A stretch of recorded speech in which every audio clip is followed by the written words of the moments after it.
O cérebro percebe o tempo de forma peculiar para cada indivíduo. E a criação de métricas para medi-lo nos tornou controlados por ele.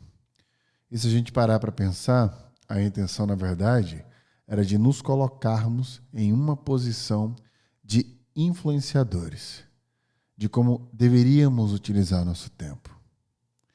No No Brain No Game Cast de hoje, vamos descobrir a melhor maneira de gerenciar nosso tempo, entendendo como nos relacionarmos com ele e como criarmos uma estratégia que, apesar de óbvia, você provavelmente não utiliza.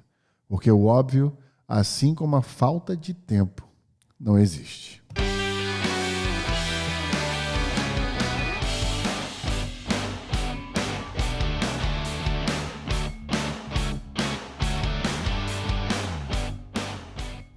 O No Brain No Game Cast é um oferecimento da Become, que você pode achá-lo através do site become.school ou do Instagram, @become.school, escola em inglês, né?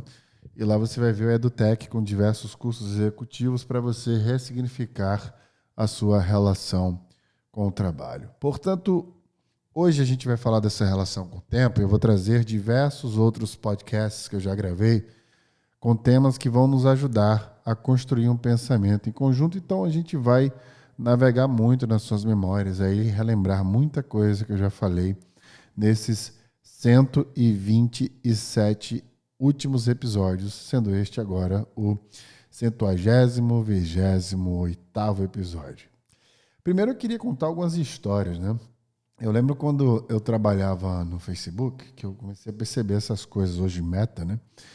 Eu comecei a perceber essas coisas muito fortemente. Então, quando a gente aprende inglês, a gente aprende inglês perguntando para as pessoas como elas estão. A gente fala, how are you, né? E a expectativa que a gente tem é que elas respondam I'm fine, thanks, or I'm okay, I'm good. Qualquer coisa que elas queiram responder. Mas, durante essa estadia no Facebook, eu lembro das pessoas respondendo muito I am busy. E eu lembro muito, principalmente dos homens respondendo busy man, busy man. Busy, para quem não sabe, é ocupado, né? Ou seja, ao invés do famoso fine thanks, I'm good, eu estou bem, eu estou ótimo, etc., era sempre eu estou ocupado. Mas era assim, todas as vezes, não tinha exceção. Todas as vezes que eu perguntava para alguém como a pessoa estava, a resposta era ocupada. Ocupado. E eu lembro quando eu fui sair do Facebook, nas últimas semanas, na verdade, eu estava conversando com uma amiga, a Connie, que ela é americana chinesa. A gente foi marcar uma reunião com uma pessoa e o sobrenome da pessoa era Busy. E ela se referia a ele como Mr. Busy. E quando a gente saiu da call, a gente foi tomar um café e eu lembro da gente horrorizado, né, com aquela situação que nos lembrou um comportamento inteiro. Então, o sobrenome da pessoa era ocupado em inglês. E aquilo nos lembrou toda uma cultura, né, um comportamento, porque ele mesmo, durante a call que a gente fez, né, durante a conferência, ele disse, eu estou ocupado até no meu nome. E riu disso. Isso me faz lembrar da experiência que eu tive trabalhando no Brasil, em São Paulo, onde a palavra correria era a palavra mais utilizada nos corredores da empresa, das empresas que eu trabalhei, quando se perguntava como estava o dia da pessoa. Né? Correria, você sabe, naquela correria. Isso me dava uma agonia. E esses dias saiu uma pesquisa sugerindo que você dizer que está na correria é um estímulo para que você se estresse, ou seja, você tem mais um estímulo aí para secretar o hormônio de estresse, o cortisol. Então, eu queria trazer essas histórias para agora desmistificar e desconstruir toda a nossa relação com o tempo. Vamos começar dizendo que não existe falta de tempo, aliás. De novo, não existe falta de tempo. O que existe é falta de prioridade. Para pensar um pouco. Se você entender que, na verdade, você tem tempo, mas que seu tempo é mal administrado pelas prioridades que você não consegue organizar, aí sim, a partir deste momento que você perceber isso, a gente vai conseguir desconstruir a percepção errada de que a gente está sempre sem tempo. Você vai descobrir nesse episódio a maneira mais eficiente, de fato, de se relacionar com o tempo. E para isso, eu preciso te contar alguns pontos importantes e te dar a perspectiva correta. Como se eu tivesse, imagina agora que eu estou levemente apontando para você uma direção e você vira-se, não apenas seus olhos, mas seu corpo inteiro para a direção que eu estou apontando. É para essa direção que eu preciso que você vá. Veja, nos últimos anos, não ter tempo virou uma espécie de status social. É como se fosse um posicionamento profissional. Para pensar. Eu quero que você crie consciência sobre cada pedaço de palavra que eu colocar para você agora. É como se não ter tempo desse uma falsa sensação de ter importância. Ou seja, eu lembro que antigamente, né, quando eu era uma criança, tinha meio que uma cultura que acreditava-se que os pais que viajavam, que trabalhavam viajando, tinham dinheiro. E me parece que a cultura agora é que se a pessoa está ocupada, ela é uma pessoa muito importante, é uma pessoa que tem uma estrutura, um posicionamento profissional de extrema importância. E é bem similar à sensação que eu tinha quando alguém dizia que o pai viajava para trabalhar, quando eu era criança. Ou seja, é uma questão cultural, de percepção cultural. E a gente começa a se utilizar disso para poder ganhar essa percepção do outro, de que nós somos importantes através da ausência do tempo que nós temos, onde é exatamente o contrário, né? Antes de criarmos uma estratégia para que a gente consiga nos livrar desse estigma de nunca ter tempo, é primeiro preciso conhecer a raiz da criação do tempo. Porque tudo começa, na verdade, pelo padrão de realidade que criamos para perceber o tempo. Em outras palavras, o cérebro percebe o tempo e transforma esta percepção em sensação. Ou seja, a forma que o tempo passa é meramente uma sensação que você tem através de uma percepção que o padrão de realidade do teu cérebro criou. A criação do tempo, na verdade, ela vem de diversas civilizações que dividiram o tempo em unidades similares, as quais usamos até hoje. Veja que foram os babilônicos, o povo que viveu há quase 2 milênios antes de Cristo, lá na Mesopotâmia, os primeiros a marcar a passagem do tempo. Primeiramente, o tempo era dividido em 12 partes. Depois passou a ser dividido em 24. E era utilizado, na época, um relógio que era medido com a posição do Sol em relação à Terra. Mas só foi em 725 depois de Cristo que um monge budista chamado Yu Xin fez o primeiro modelo de relógio mecânico. Funcionava com água pingando, alimentando uma roda que completava seu giro total em 24 horas. Essas duas histórias são importantes para a gente entender que, na época, a luz solar e a água, que eram mecanismos naturais, foram criados, né, portanto, para ajudar diretamente da natureza a alimentar uma necessidade que não apenas era perceber o tempo. Veja que nós saímos da questão neurológica um pouquinho para poder entender que perceber o tempo é uma etapa importante. Mas agora as pessoas queriam ter uma falsa sensação de controlar o tempo. Então, eu percebo o tempo naturalmente, eu vejo e sinto a natureza do tempo, mas agora eu quero tentar controlar este tempo. É óbvio que é uma falsa impressão de controle, mas nos levou a criar relógios e mecanismos para medi-lo. Agora, como é que o cérebro, de fato, percebe o tempo? Já que a gente já sabe que existe uma percepção que nos levou a criar mecanismos para medi-la, como é que o cérebro percebe o tempo? Veja que a percepção que temos do tempo ela é peculiar para cada ser. Ela varia pela percepção gerada pelas experiências de cada um de nós. Se a gente está inserido num contexto onde dividimos experiências similares com outros indivíduos, estes indivíduos tendem a perceber o tempo de uma forma similar ao que nós percebemos. Fica muito claro entender isso quando a gente pensa no ritmo de pessoas que vivem em metrópoles, como São Paulo, por exemplo, versus pessoas que vivem em uma cidade litorânea.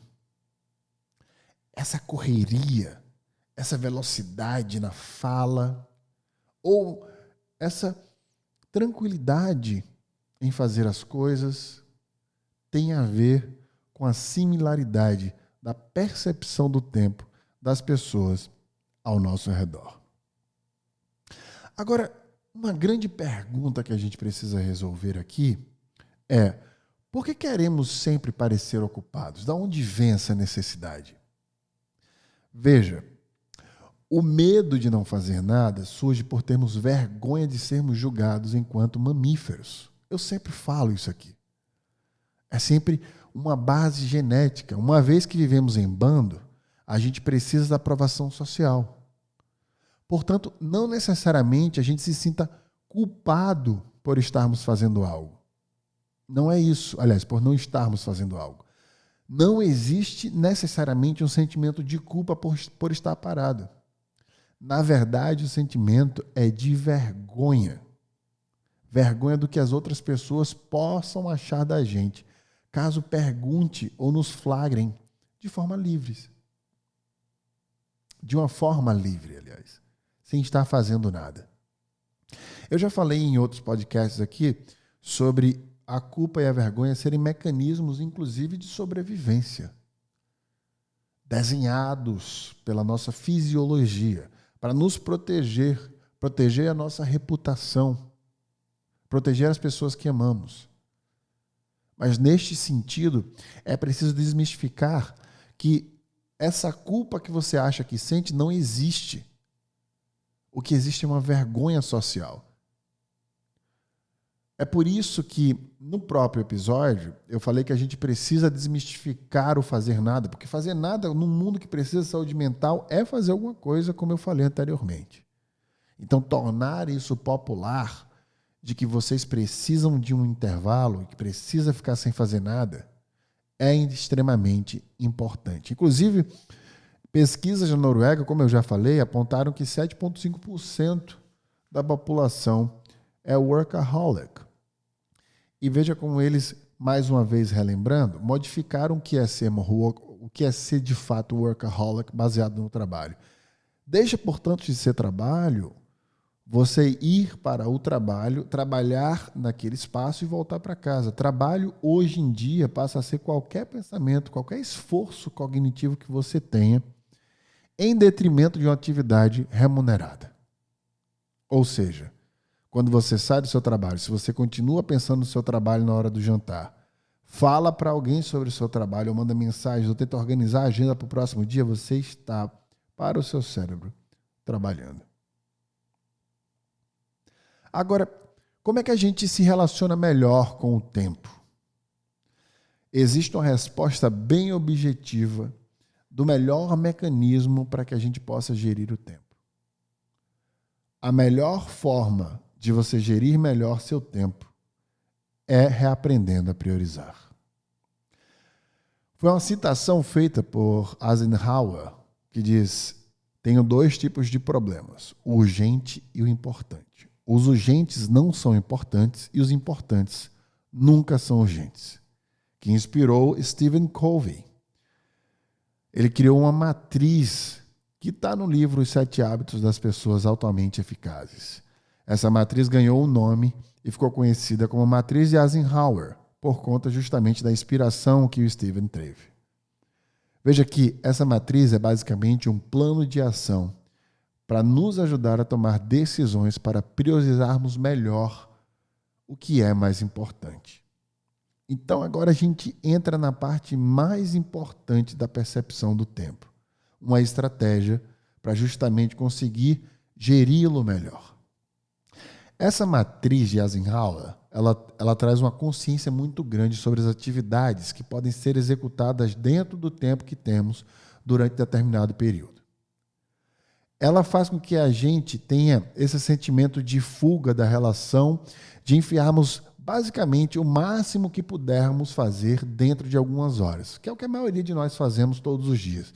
A gente tenta incansavelmente entregar muita coisa num curto espaço de tempo e quando acaba, a gente começa a enfiar mais coisas e de forma até orgânica e natural, vai tentando misturar respostas de e-mails com reunião e atividades que temos que entregar sem organizar e estruturar, priorizando o que é mais importante. A gente passa a ignorar a execução que precisa ser feita primeiro da melhor forma possível, para que depois a gente possa adicionar outra prioridade. Ou seja, ao invés da gente entender o que nós podemos fazer melhor e entregar com qualidade e só depois priorizar novamente alguma outra coisa, a gente começa a encaixar em tudo que é espaço de tempo, qualquer tipo de coisa que vai surgindo. Como se fosse o bom e velho tirador de pastéis, né? Vem um pedido, vem um sabor e você vai fritando o pastel que foi pedido no momento, ao invés de ficar priorizando e tentar escalar dentro da prioridade uma qualidade maior de entrega. Isso me lembra outro podcast que eu falo sobre o cérebro não ser multitarefas. Isso é comprovado cientificamente. Não se entrega com a mesma qualidade as tarefas que se faz ao mesmo tempo do que quando a gente foca em uma tarefa só e entrega ela da melhor maneira possível. Isso me lembra também que o cérebro entra em deep work, ou seja, em trabalho profundo, no 23º minuto. E que ele precisa respirar próximo do 55º minuto, por 15 minutos. Um intervalo para que você respire oxigênio pensando em outra atividade que não tem correlação com o seu trabalho, ou seja, nem o pensamento pode estar conectado. Porque pensar é trabalhar, se o pensamento for em detrimento de uma atividade remunerada. Veja que a matriz ela se divide justamente em 4 quadrantes, utilizando os critérios de importantes, sem importância, e urgentes e não urgentes. Não se preocupem, para vocês que estão escutando ou vendo o videocast agora, com essa explicação bem objetiva, mas eu vou colocar o quadrante, a matriz de Eisenhower, num link na descrição desse videocast e do podcast para vocês que estão escutando. Então é só clicar depois de consumir este conteúdo e listar dentro dessa matriz de 4 quadrantes, nessa ordem do que é importante, do que não é, e do que é urgente e do que não é. No final do exercício, você vai entender onde está a priorização e como, consequentemente, gerenciar suas atividades. Veja que gestão de tempo nada tem a ver com o tempo. Tem a ver com como você gerencia o volume de atividades que você precisa entregar. A partir de agora, antes de responder que você não tem tempo, se posicionando como se fosse um escravo dele, você deve dizer que tem outras prioridades na frente. Toda mudança de comportamento começa com a descoberta. A aceitação, depois a ação para modificar o que precisa ser corrigido. O tempo é apenas uma unidade de medida. Sua vida não cabe dentro dele. É muito maior que apenas isto. Está na hora de parar de se espremer, porque produtividade tem muito mais a ver com intensidade do que com quantidade.